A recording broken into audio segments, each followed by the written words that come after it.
This conference will now be recorded. Look at the slides. I'm going to go really slow because the last two recordings I've heard, my voice and the slides have a little lag in behind. So after every slide, I'm going to pause for about 4 to 5 seconds. So here's the first one, Case 6. 14-year-old female presents with anemia, jaundice, and right hypochondrial pain.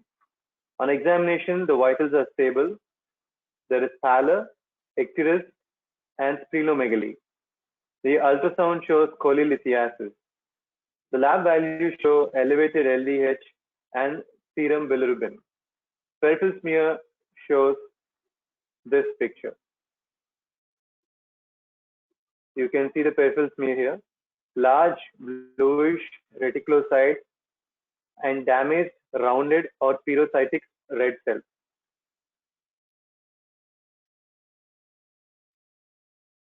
Large bluish reticulocytes like the ones you see here and damaged rounded or spherocytic red cells.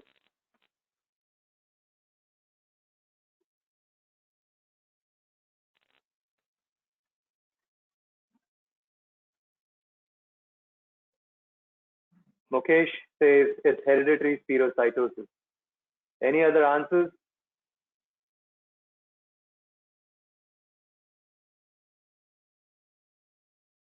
What is the diagnosis?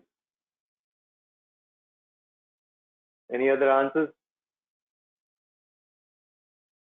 Peripheral smear ones show. Sorry, peripheral smear, what? Okay, you Just want to show see the the peripheral slide. smear, okay, yeah. Yes. The peripheral smear is here.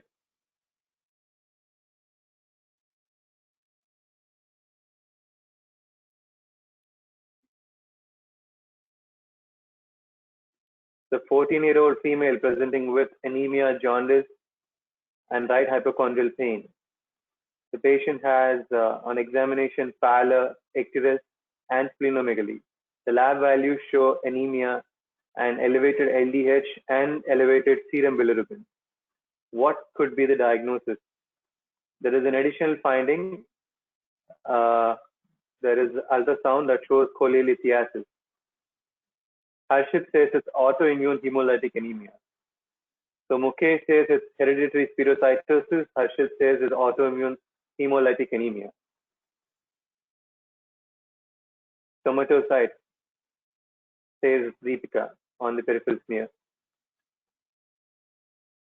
There are spherocytes, as you can see, they're rounded cells. So the ambiguity between two diagnoses is here, definitely. Are there any other answers? There's one person who says it's hereditary spherocytosis, another person says it's autoimmune hemolytic anemia. Any other answers?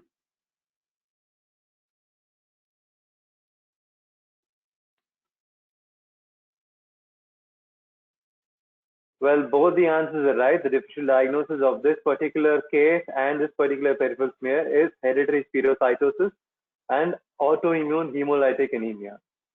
Now, you need to differentiate between these two and come to a provisional diagnosis. So what investigations would you do to identify if it's HS or AIHA, autoimmune hemolytic anemia? If you know the answer, you can type in the chat box. Mukesh says ultrasound. How is ultrasound going to help you, Mukesh, with HS and autoimmune hemolytic anemia? If you're thinking cholelithiasis is only present in, that's good, Mukesh, you says cholelithiasis, but cholelithiasis can also be seen in autoimmune hemolytic anemia.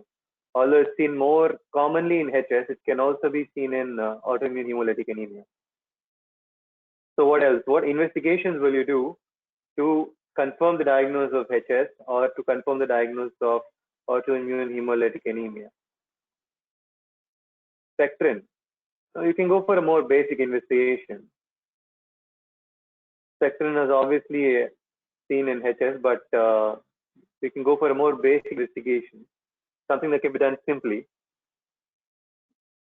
Anisha says antibody. What antibody? Can you be more specific?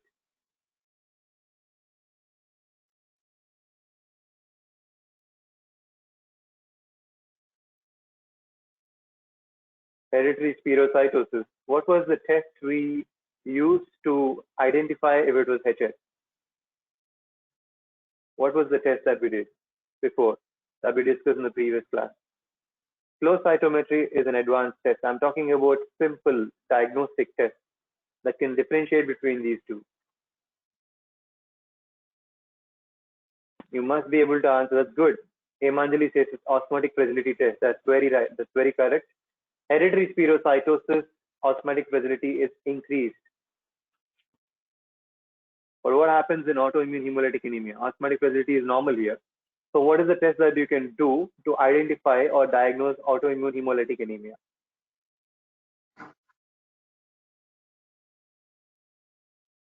Autoimmune hemolytic anemia. What is the test that you do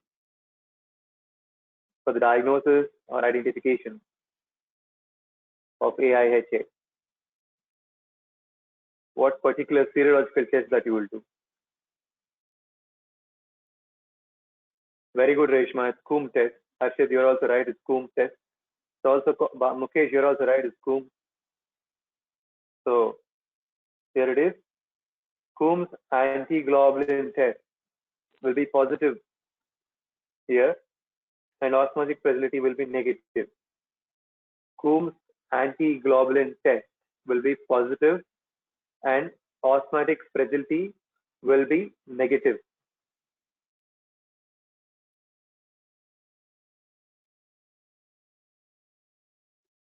So it gives us the diagnosis of autoimmune hemolytic anemia, AIHA.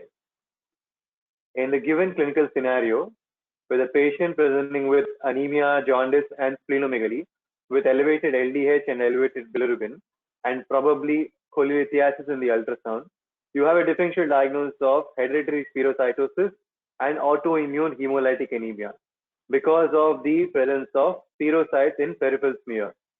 And there can also be damaged RBCs and reticulocytes in the peripheral smear.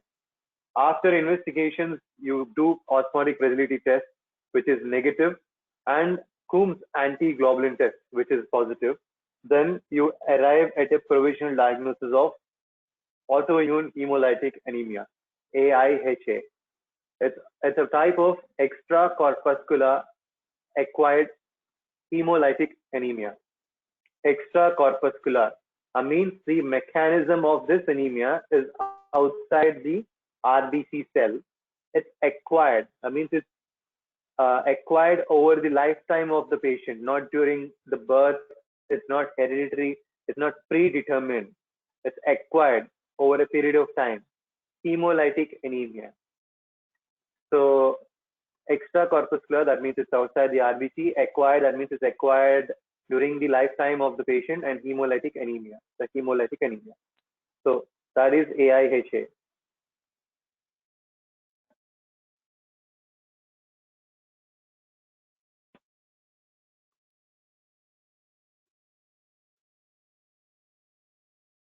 I'm sure you must be bored of this particular slide by now. The classification of hemolytic anemia. We discussed this multiple times in multiple classes, and you should know there are intracorpuscular defects, extracorpuscular features, and I shouldn't be discussing this so many times, but I still should emphasize on this particular one because you need to know the classification in order to arrive at a diagnosis, because it's easier for you to remember what is the problem in which of these things. So hereditary hemoglobinopathies, we discussed about sickle cell and thalassemia. Enzymopathies, we discussed about G6PD deficiency, pyruvate kinase deficiency. Membranoskeletal defects, we discussed about hereditary spherocytosis, hereditary erythrocytosis. In acquired intracorpuscular defects, in the last class, we discussed about PNH. And hereditary extracorpuscular factor, familial atypical hemolytic uremic syndrome. It's a simple one which haven't discussed yet.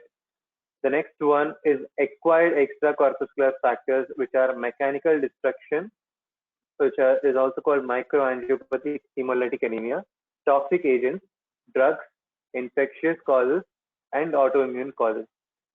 Now, today's class, we're going to discuss about autoimmune hemolytic anemia. but we're also going to go in brief about the other ones that cause acquired extracorpuscular hemolytic anemia.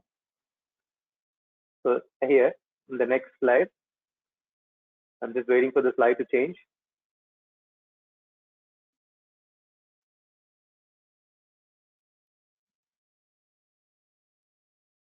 Extracorpuscular acquired hemolytic anemia. I don't know if the slide has changed for you people. Can you see the slide? Extracorpuscular acquired hemolytic anemia. Yes, sir. Okay, good. So the first one is mechanical destruction of RBC.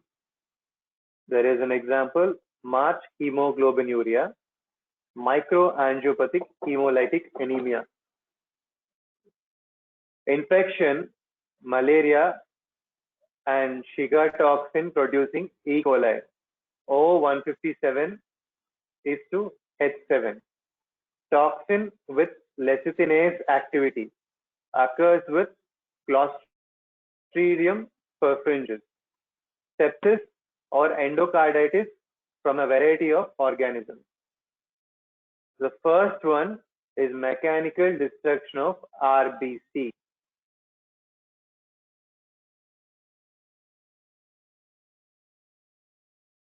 March hemoglobinuria, microangiopathic hemolytic anemia. The second one is A, malaria, which is the most common cause of extracorpuscular acquired hemolytic anemia. The second one is Shiga toxin producing E. coli. The third one is toxin with lecithinase activity occurs with Clostridium perfringens, which also causes gas gangrene.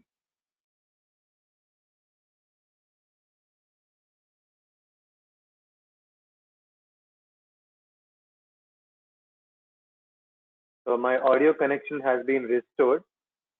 So I will just go on again.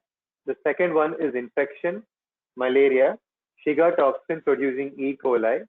Toxin with lecithinase activity occurs with Clostridium perfringens, sepsis or endocarditis from a variety of organisms. Is that clear? Can I go to the next slide, students?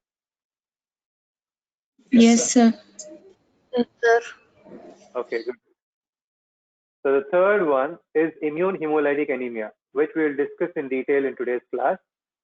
The first one is primary cold agglutinin disease. There is a type of immune hemolytic anemia. One is cold, the other one is warm. We will discuss why they are named as such in the next few slides. Cold and warm hemolytic anemia.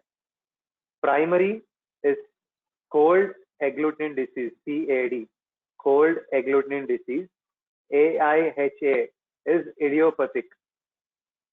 AIHA is idiopathic. Secondary to viral infection. Cold one is Epstein-Barr virus and cytomegalovirus. In warm is HIV and viral vaccines. Secondary to other infections, mycoplasma causes PCH. We'll discuss that about in the next few slides. Secondary to diseases, cold agglutinin disease in Waldenstrom's disease. It's a type of NHL, B cell type of NHL, non-Hodgkin's lymphoma, and also in lymphoma. AIHA in SLE, chronic lymphocytic leukemia,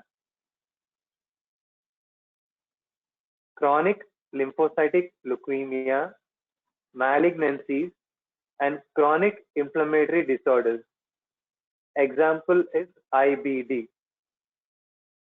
Secondary to drugs, lenalidomide. Sorry, the F is not there. Lenalidomide is used in, it's an anti-cancer drug. Cifotecan, ceftriaxone, and piperacillin. So these are the causes of immune hemolytic anemia, cold and warm. Is that clear? Can I move over to the next slide? Can I go to the next slide? Yes, sir. Students, can you hear me? Can I move to the next slide? Yes, sir.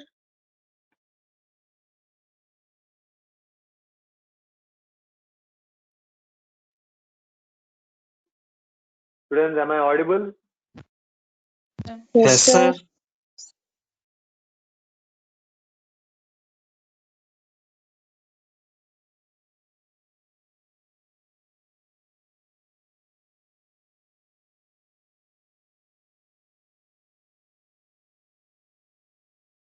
You can reply in the chat box if your mics are not working.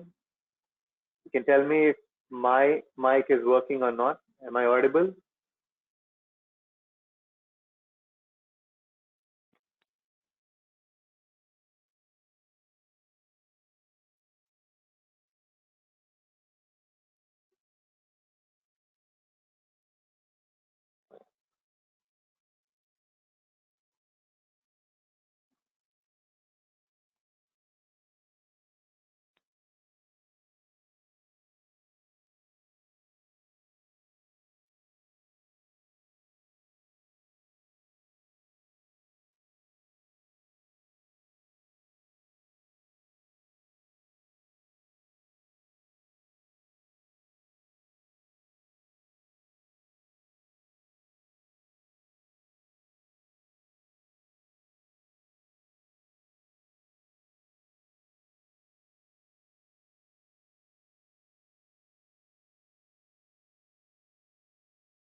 Sir వినబడుతుందా అక్కడ మీకు?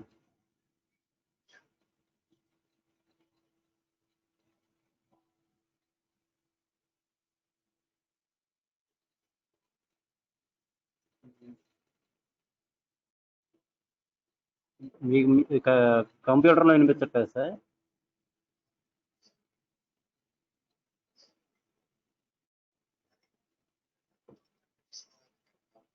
Connect అవ్వదు, audio connect అవ్వదు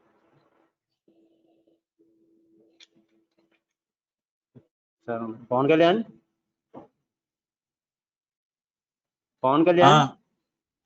వినిపిస్తుంది? నా voice వినిపిస్తుందా వినిపిస్తుంది. Sir? మీకు ఏమైనా వినిపించిందా సార్? వాళ్ళు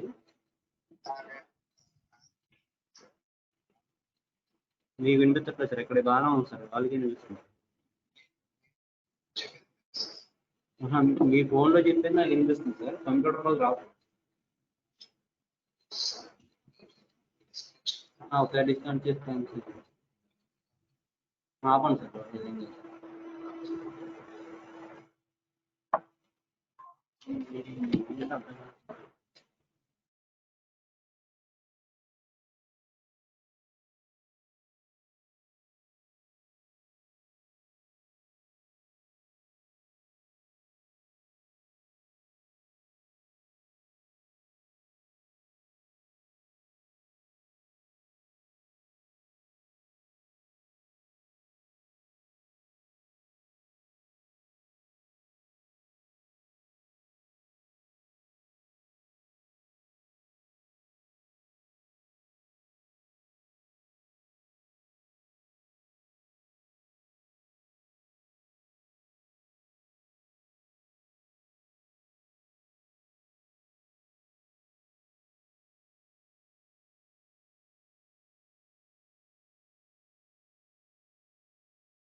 This conference will now be recorded.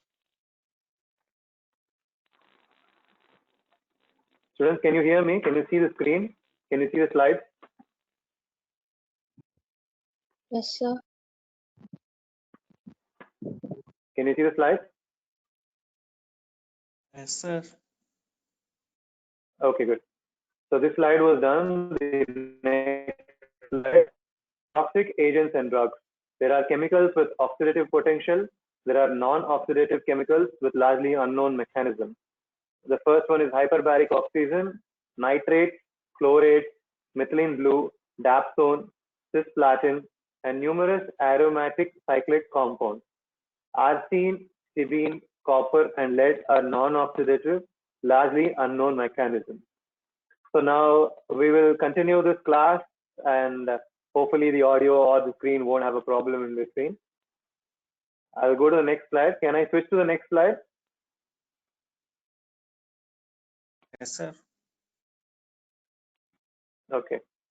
Yes, So first one we are discussing are mechanical destruction. Red cells are characterized by the remarkable deformability that enables them to squeeze through capillaries narrower than themselves. There are at least two situations in which they succumb to shear, if not to wear and tear. The result is intravascular hemolysis, resulting in hemoglobinuria. So that is how mechanical destruction causes hemoglobinuria through intravascular hemolysis, because there are two situations in which they succumb to shear, if not wear and tear. But normally they will be able to squeeze through capillaries narrower than themselves because of the remarkable deformability that they have. So one situation is acute and self-inflicted. It's called March hemoglobinuria. Acute and self-inflicted. It's called March hemoglobinuria. Second one, a similar syndrome may develop after prolonged barefoot ritual dancing or intense playing of bongo drum. Now, you must have heard in your earlier classes about March hemoglobinuria. A group of soldiers are marching over a long period of time on a hot day, and after a prolonged duration of this marching, and probably even after days of marching, suddenly one of these soldiers starts peeing blood. So the complaint is that the patient is peeing blood. That means there is hemoglobinuria. So that's why it's called March hemoglobinuria. The reason is because there is acute self-inflicted injury to the RBCs. The same thing is seen after prolonged ritual dancing and intense playing of bongo drum. The other situation is chronic and iatrogenic. Opposite to the one that is acute and self-inflicted, this is chronic and iatrogenic. It's also called microangiopathic hemolytic anemia.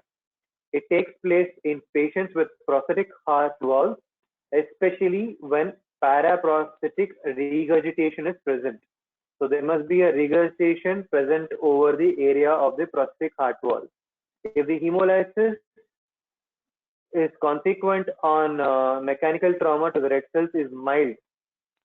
So if the hemolysis consequent on mechanical trauma to the red cells is mild, and if the supply of iron is adequate, the loss may be largely compensated. However, if more than mild anemia develops, reintervention to correct regurgitation may be required. Reintervention to correct the regurgitation may be required. So that is the problem with chronic and iatrogenic microangiopathic hemolytic anemia.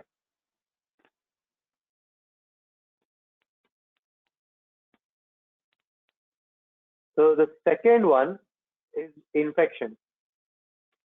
Most frequent infectious cause of hemolytic anemia in endemic areas is malaria. So wherever malaria is endemic, like India, because the most common cause of hemolytic anemia is malaria. You all know how malaria causes hemolytic anemia, the mechanism of protein formation and cytosol formation, and then eventually leading to hemolysis. However, in other parts of the world, The most frequent direct cause is probably Shiga toxin producing E. coli O157:H7, now recognized as the main etiologic agent of HUS, hemolytic uremic syndrome, which is more common in children than in adults. Also, life-threatening intravascular hemolysis occurs through this sort of hemolytic uremic syndrome through Shiga toxin producing E. coli O157:H7.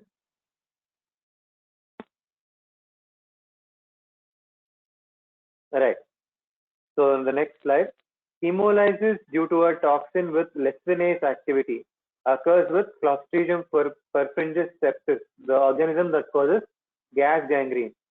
So that is why it's particularly following open wounds, septic abortion, or as disastrous accident due to a contaminated blood unit. As a disastrous accident due to a contaminated blood unit. Rarely, and if at all in children, hemolytic anemia is seen with sepsis or endocarditis from a variety of organisms. Sepsis or endocarditis from a variety of organisms, mostly in children.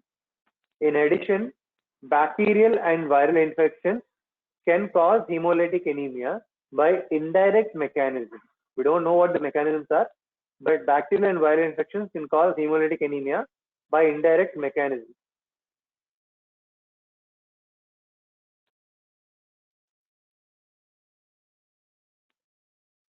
So the third one in the next slide is immune hemolytic anemia. Can you see this slide? Immune hemolytic anemia.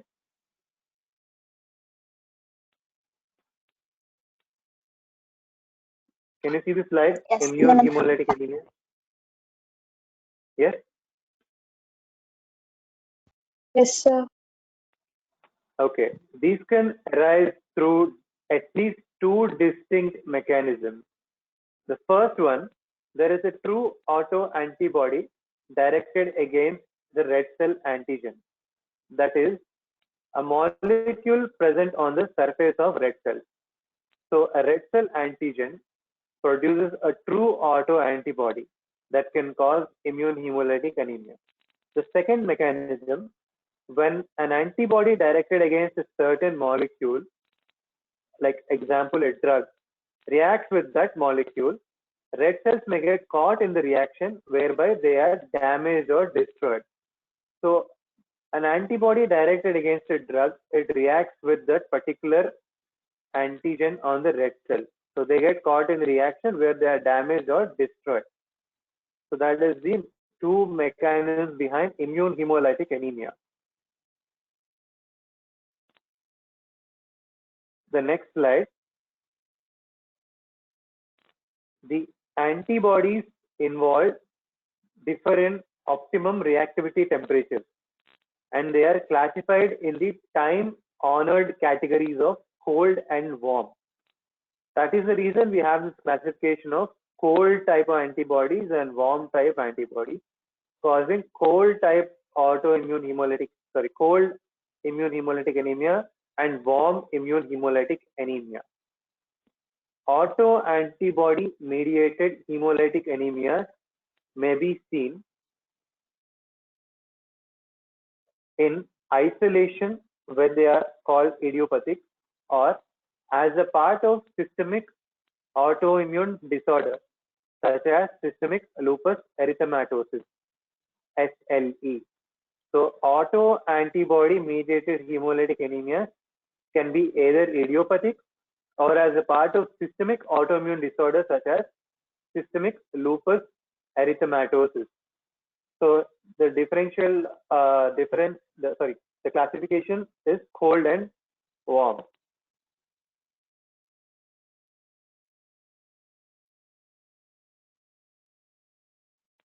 We already discussed about the classification of immune hemolytic anemia. Type is cold here, type is warm here. In cold, the primary is cold agglutinin disease. In warm, it's AIHA, which is idiopathic. In secondary to viral infections, it's EBV and CMV. Here it is HIV and viral vaccine.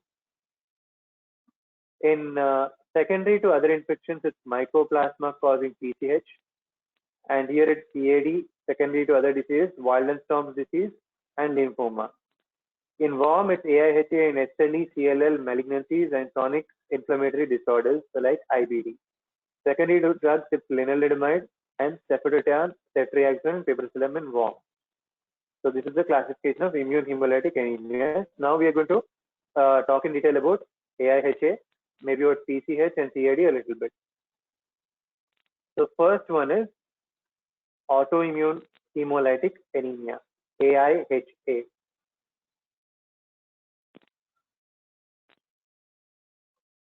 So what is the pathophysiology in AIHA? Can you see the slide? Pathophysiology of AIHA? If you can Yes, see it? sir. Good.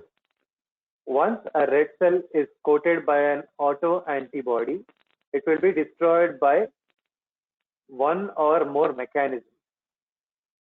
So once it's coated by an autoantibody, the first one, in most cases, the Fc portion of the antibody will be recognized by the Fc receptor of macrophages, and with this will trigger erythrophagocytosis.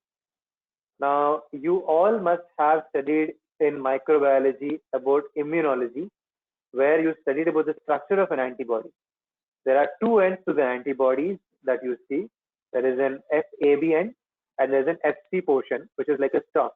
If the antibody is Y-shaped, the Fc portion comes at the tip of the Y, whereas with the two arms, there will be an Fav portion, which will bind to the antigen. So the Fc portion of the antibody here will be recognized by the Fc receptor of macrophages, and this will trigger erythrophagocytosis. Thus, destruction of red cells will take place wherever macrophages are abundant, that is in the spleen, liver, or bone marrow. This is called extravascular hemolysis. So this is the mechanism behind extravascular hemolysis in AIHA. The pathology in AIHA is extracorpuscular. That means it's present outside the RBC. Here the antigen and the antibody are present outside the RBC. Whereas the mechanism of destruction of RBC happens outside the blood cells. So it happens in spleen, liver, or bone marrow. So this is called extravascular hemolysis. Because of the special anatomy of the spleen, this organ is particularly efficient in trapping antibody-coated red cells, and often this is the predominant site of red cell destruction. The second mechanism, in some cases, the nature of the antibody is such, usually an IgM antibody, that the antigen-antibody complex on the surface of red cells is able to activate complement. So complement is activated, and as a result, a large amount of membrane attack complex will form, and the red cells may be destroyed directly. This is known as intravascular hemolysis. In the last class, we discussed about paroxysmal nocturnal hemoglobinuria. In PNH, there was a particular cascade of complement activation that will cause a large amount of membrane attack complex and leading to the destruction of RBC through complement activation. And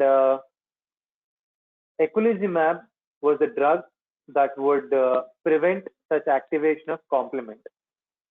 But here in AIHA, there is an extravascular hemolysis mechanism. There is also an intravascular hemolysis mechanism.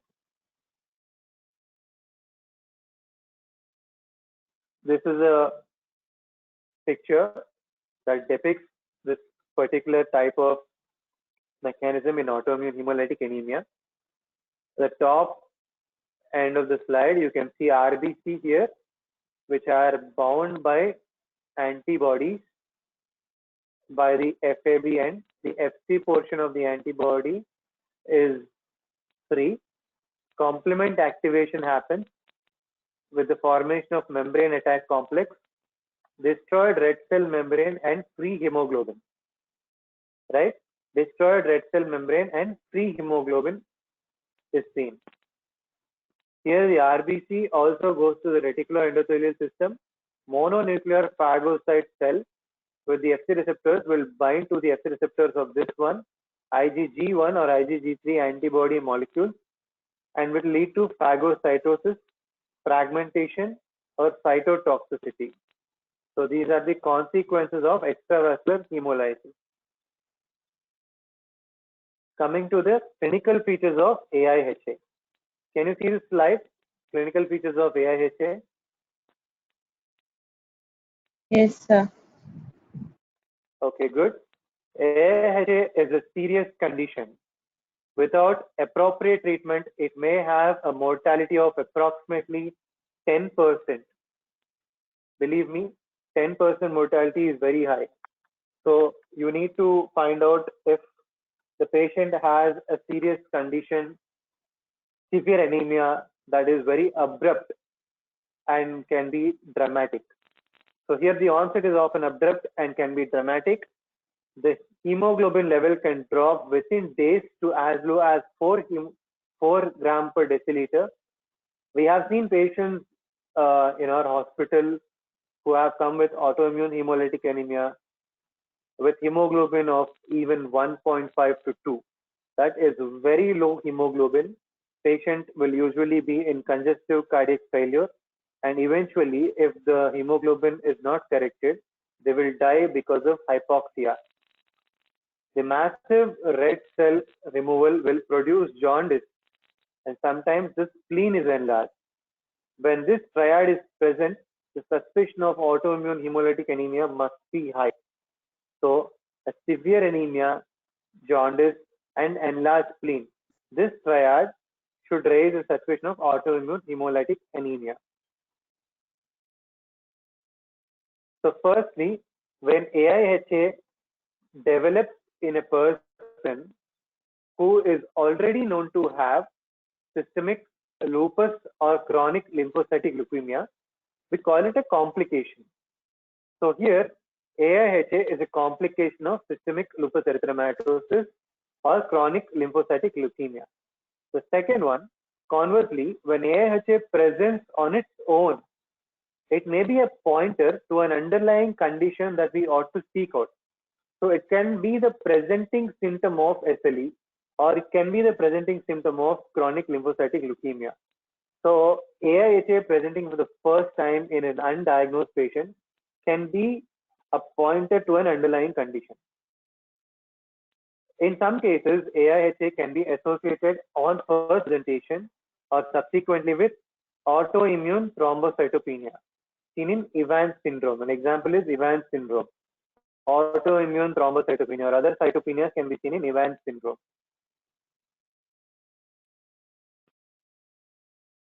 Going to the next slide, laboratory diagnosis of autoimmune hemolytic anemia. Hemoglobin will be moderate to severe anemia. Reticulocyte count is elevated. Peripheral smear shows microspherocytosis. Serum bilirubin is elevated. Serum LDH is raised. Most importantly, direct antiglobulin test or Coombs test is positive. You must have studied in microbiology about how you do this test. But anyways, we'll discuss in this particular slide again about how we will do direct Coombs test and also indirect Coombs test. In direct Coombs test, we take the blood sample from a patient and with immune-mediated hemolytic anemia. Here, there will definitely be antibodies attached to the RBC antigens on this surface. We will wash this particular RBCs are incubated with anti-human antibodies. So we will give them anti-human antibodies along with this blood. It's called Coombs reagent. A positive test result will show agglutination. So RBCs agglutinate because the anti-human antibodies will form links between the human antibodies on the RBCs. So these antibodies on the RBCs will bind to each other through the link formation between this particular anti-human antibody. Here there are antigens on the red cell surface. This one is attached to the RBC. It's a human anti-RBC antibody. This particular one is an anti-human antibody. through Coombs reagent. So this is direct Coombs test. It will be positive in immune hemolytic anemia. Whereas indirect Coombs test is useful for blood transfusion. Here you have a donor and you have a recipient. The recipient serum is obtained. It contains antibodies. The donor's blood sample is added to the tube with the serum. If there are antibodies in this recipient serum, which will be attached to the donor's RBC, that means this particular combination of donor and recipient should not be given. So the donor's blood should not be given to this particular recipient serum because there will be formation of antigen antibody complexes here. Recipients IgGs that target the donor's red blood cells form antigen antibody complexes. And then you add Coombs reagent to this, and then there will be a positive test result. So agglutination happens. Here the only indirect thing is that you are adding the recipient serum, which contains antibodies, to the donor's blood sample, which does not contain any antibodies. So this particular agglutination happens in indirect antiglobulin test. So if the indirect antiglobulin test is positive, blood transfusion should not happen between recipient and donor. If it is negative, then blood transfusion can happen in between recipient and donor.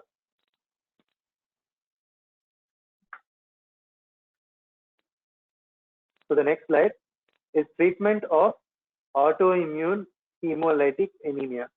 Can you see this slide? Treatment of autoimmune hemolytic anemia.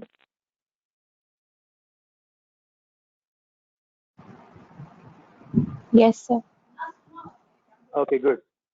Severe AIHA is a medical emergency.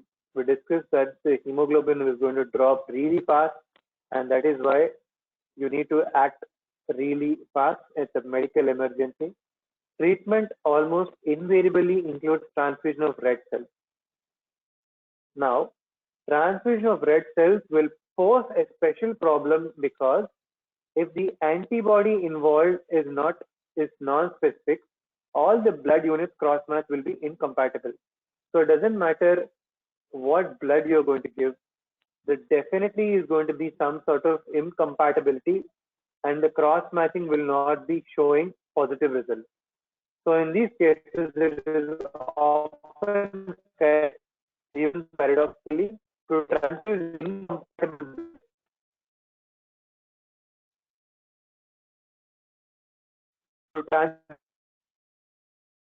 that the transfused red cells will be destroyed no less, but no more than red cells.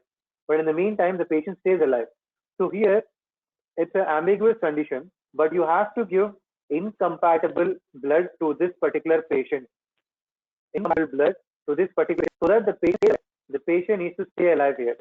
Situation like this requires understanding between the clinical unit treating the patient and the blood transfusion serology lab. So you need to have a good understanding between the blood transfusion or serology lab and the clinical treating unit. That is why we take the help of the blood bank officers when we are dealing with a case of autoimmune hemolytic anemia. Personally, in our hospital too, we have a discussion with the blood bank officer regarding the type of blood that we need to transfuse to this particular patient. They're going to tell us if the compatibility is much low or if the compatibility is little bit low. If the incompatibility is too much, we cannot transfuse the blood because it will be a major blood reaction. If the incompatibility is minute, then we can transfuse the blood to save the patient's life. So whenever anemia is not immediately life-threatening, blood transfusion should be withheld because compatibility problems may increase with each unit of blood transfused. Medical treatment of AIHA. It started immediately. Prednisone 1 mg per kg, which will produce a remission promptly in at least one half of patients. Rituximab is a wonder drug. It's an anti-CD20. It's regarded as second-line treatment, but is increasingly likely that a relatively low dose, that is 100 mg per week into 4 weeks, of rituximab together with prednisone will become a first-line standard. It is especially encouraging that this approach seems to reduce the rate of relapse, a common recurrence in autoimmune hemolytic anemia. The rituximab is a wonder drug that is used in autoimmune hemolytic anemia. It's kind of costly though, but it still gives great results. We have used this in a younger female patients and we've got great response to this drug. The next slide. Relapse or refractory to medical treatment, one may have to consider splenectomy, which although it does not cure the disease, can produce significant benefit by removing a major site of hemolysis, thus improving the anemia or reducing the need for other therapies, that is the dose of prednisone. Since the introduction of rituximab, azathioprine, cyclophosphamide, cyclosporin, and intravenous immunoglobulin have become second or third line agents. In very severe refractory cases, either autologous or allogenic hematopoietic stem cell transplantation may have to be considered. So PCH, we discussed about PCH. It's a type of cold immune hemolytic anemia, paroxysmal cold hemoglobinuria. That's what it's called.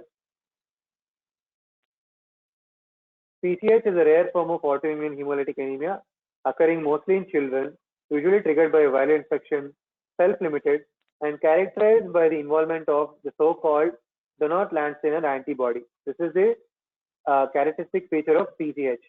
In vitro, this antibody has unique serological features. It binds to red cells only at low temperatures, that is optimally at 4 degrees centigrade, but with temperature is shifted to 37 degrees, loss of red cells takes place in the presence of, lysis of red cells takes place in the presence of complement. Consequently, in vivo, there is intravascular hemolysis resulting in hemoglobinuria. So that is about PCH. Clinically, the differential diagnosis must include other causes of hemoglobinuria, but the presence of Donat-Landsteiner antibody will prove PCH. Active supportive treatment, including blood transfusion, is needed to control the anemia, but subsequently recovery is the rule. It's a self-limiting infection. Sorry, it's a self-limiting condition. The next one is CAD, cold agglutinin disease. Cold agglutinin disease is a form of chronic AIHA that usually affects the elderly and has special clinical and pathological features. First, the term cold refers to the fact that the autoantibody involved reacts with red cells poorly or not at all at 37 degrees centigrade, whereas it reacts strongly at lower temperatures. So hemolysis is more prominent the more the body is exposed to cold. So that's why it's called cold agglutinin disease. The antibody is usually IgM, has an anti-I specificity. The I antigen is present on the red cells of almost everybody. So anti-I specificity will be there for usually IgM antibody here. And second, the antibody is produced by an expanded clone of B lymphocytes. Sometimes its concentration in the plasma is high enough to show up as a spike in plasma electrophoresis, that is as a monoclonal gammopathy. Third, because the antibody is IgM, cold agglutinin disease is related to Waldenstrom's macroglobulinemia.